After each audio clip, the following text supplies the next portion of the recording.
Iyon mga kapakner, so bago na naman ito. Paa ng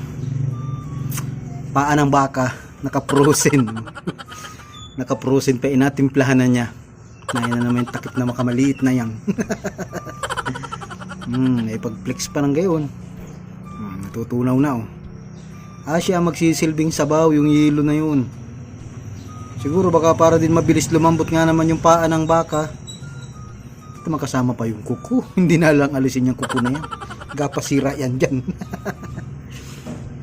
Labog na nilagay na sa yelo. Tatanggalin mo rin naman pala yung kuko na yan. Okay, lambog na. Saka naman niya piprituhin.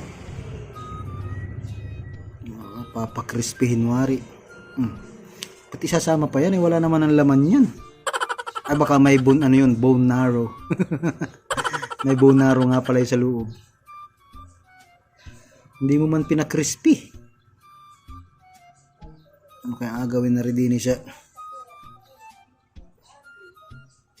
Pata ng baka. Tapos magbe-blender na yelo. Gagawa siya ng shake.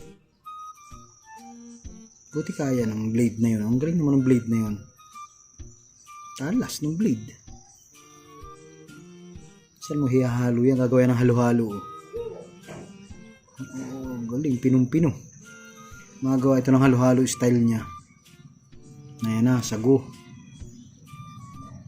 Lagi ng gatas. Hindi gatas ang nilagay. Parang yung sa snowball. Bawang sibuyas, nor cube. May nor din sa kanila kangkong. Huwag mong alagyan ng sili ha. Para naman tayo makatikim niyan.